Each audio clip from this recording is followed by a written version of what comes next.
So we've talked about the payments. Talk to me about the internet connectivity, because we actually have a contractor I work with on a regular basis, and she's in Calcutta, and I think it's actually spelled Kolkata anyway. And she's had connectivity problems from time to time. I mean, it's awesome, and she can work with the Fool and all this stuff or whatever, but I mean, it's not been flawless.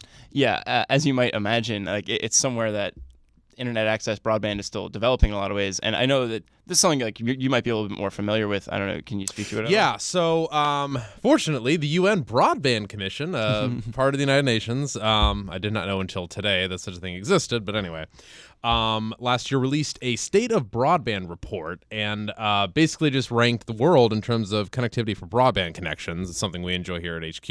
I can be editing and listening to music. I mean, it's all awesome.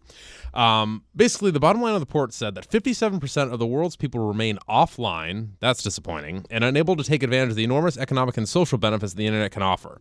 And that's somewhat sobering because, was it last week we talked about Netflix, or was it 2 weeks ago? 190 countries? Oh, no. That was 2 weeks ago. Sorry. No, it was 2 weeks ago. That was our CES coverage, yeah. They're in 190 countries, but 57% of the world's people in these countries can't, use Netflix. So that's a problem. Anyway. India, unfortunately, ranked 131st out of 189 countries on the fixed broadband subscriptions in 2014, and that's actually down from being ranked 125th in 2013. That's kind of disappointing. Yeah. I mean, you got to lay cable. I mean, India's a big country, obviously. So, yeah. So I don't. This lends itself to the idea that, I'm sure you've heard Mark Zuckerberg's plans to get everybody in India internet through cell phone service, and that actually seems to be a little bit more viable at this point. Yeah, the Internet.org initiative for all of its net neutrality opposition Issues. and, some of the regulatory issues that they're running into with that seems to be a relatively well-intentioned idea. And you can see that there's such a huge addressable group of people that would be aimed at, and that would hopefully benefit. But it's obvious that there are major broadband infrastructure upgrades that need to happen for India to enjoy the same type of connectivity that we do here. And I don't know what it costs to get everybody in the United States broadband, but everybody here doesn't have broadband. I mean, we're in the nation's capital, so of course it's easier for us, but it's mostly cable connections. But I mean, I don't know, hundreds of billions of dollars, $1 trillion, something to get us to where we are here. Yeah. So anyway. So in the U.S., most people are probably on 3G or 4G, right? Yes, and this, of course, led me to wonder what was the deal was over in India, because obviously Zuckerberg thinks that cell phones are the best option, all that. Most of the country is on 2G and 3G, and I looked at the map. I actually went over to opensignal.com, and they have a convenient India cell coverage map. Anybody can go check this out. It's nice. And, you have, any of the providers here, they actually have coverage maps, and you go into the Verizon store and they have their little dotted map and everything red. It has signal and everything. It looked pretty similar to a map here over in India for 2G and 3G. Pretty much anywhere that it isn't ridiculously rural, like anything close to a city or a decent population center, you would have 2G or 3G. It would be fine. The major cities, about 25 of them, were the only places that had 4G coverage, and that was a little bit disappointing. That includes cities like New Delhi, Calcutta, Hyderabad, Mumbai, and there's no 4G coverage outside of these major cities. There's about 25 of them by my count. I just ballparked it, but they need a few more towers, I think. And so the big issues with these types of connectivity problems is, A, there are people that aren't connected at all, and B, there are people that are connected but aren't on networks that would support streaming, or it would make streaming prohibitively expensive, right, if they were on like a per megabyte type plan. And that's a problem for Netflix in particular, because they obviously do the streaming.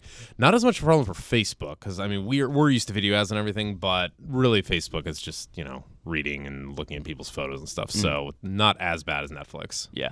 And I think that there are two different ways to kind of attack this issue, and two tech companies have kind of done it differently, and I've kind of like both of them here.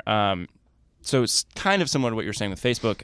One of the things that they did was roll out what they call Facebook Lite, And the Is it what I had in college? Is that what it is? Probably. It's probably similar to that. But it is for mobile users, and basically it is a stripped down version of the app that requires far less. And it's lower calories. Yes. Yeah. Yes. And it tastes great. And basically it's for low bandwidth connections. I think as of their most recent conference call, they have like 50 million people on that. Oh, wow. So, I mean, it's definitely gaining traction.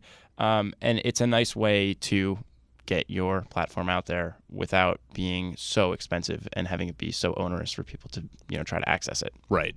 The other way that you can kind of get around some of the connectivity issues is let people get content when they have strong connections. And this is something that YouTube has done very well.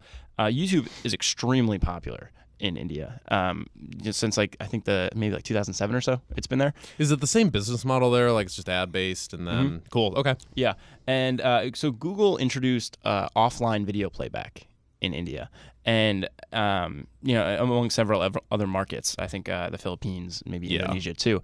But the idea being you can access content that you want to watch when you have it, and download it so it's offline. Does this require a big hard drive or anything like that? I mean, it depends on the file size, but for the most part, this is all mobile oriented. Okay, so I mean, it's doable on phones. Yes. So you then have it for 48 hours to access. And so say you are in a city center where you have fantastic coverage, you can, whether it's music videos or TV shows or something like that, that's available there. You can have it so it's offline. Just click the button that you need to, and then watch it when you're back home.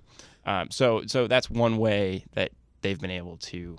That would totally work because I've got, I don't know, 20 or 30 1-minute videos of, my kid running around and doing crazy things. And theoretically, I could have 10 YouTube videos that I downloaded today and keep them and everything. So, yeah, that's not too crazy at all. Cool. Okay.